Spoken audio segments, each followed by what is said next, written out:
Sahl ibn Abdulloh aytadilar, tog'amni menga bergan tarbiyalari umrimga tatidi deydilar. Tog'am bir kuni biznikiga mehmon bo'lib keldilar, aytdilarki, ey Sahl, senga bir gap aytsam qilasanmi dedilar. Ha, qilaman tog'a. Bo'lmasa har kuni 3 marta Alloh meni ko'rib turibdi, Alloh meni bilib turibdi, Alloh mening guvohim deb 3 marta aytasan dedilar. Shuni aytib yurdim.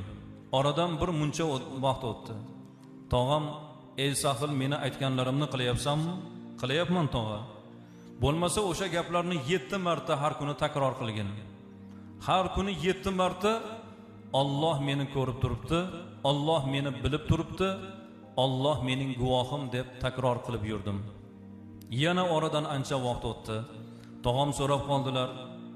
Aytayapman desam, bo'lmasa o'sha so'zlarni 11 marta takrorlagin dedilar. Har kuni 11 marta buni takrorlab yurdim. Yillar o'tdi.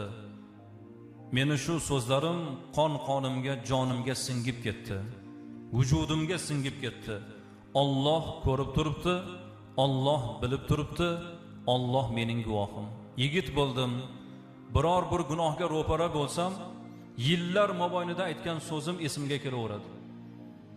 Alloh ko'rib turibdi, Alloh bilib turibdi, Alloh mening guvohim. Endi azizlar, jinoyat qachon bo'ladi? Jinoyatchi Xudoni ko'rib turganligini esdan chiqarib qo'yadi. Allohni qilayotgan jinoyatini bilib turganligini esdan chiqaradi. Odamlarning ko'zini panoh qilib jinoyatini qiladi. Alloh guvoh bo'lib turibdi-ku. Alloh bilib turibdi, Alloh ko'rib turibdi, Alloh guvoh bo'lib turibdi. Agar biz ham farzandlarimizga shu ta'limotni qalbiga solsak, inshaalloh yomon bo'lmaydi. Ja ilmli bo'lsa ham u Xudodan qo'rqmasa zo'r jinoyatchi bo'ladi-da. Poraxo'r masalan. Ilmsiz odammi shu odam? Juda ilmli odam. Nima uchun pora olyapti? Nima uchun jinoyat qilyapti? U nafaqat u harom pulni olib cho'nchagiga solyapti, jamiyatga xiyonat qilyapti. To'g'rimi? Noloyiq bir kadrni jamiyatga taqdim etyapti. Jamiyatga xiyonat bu.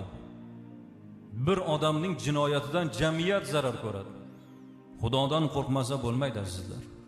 Siz bilan biz Allohni ne qadar suygan bandalarimizki, Alloh taolo qalbimizga iymonni berdi. O'zini bor va bir deb bilgan ummat bo'lib yashamoqdamizmi?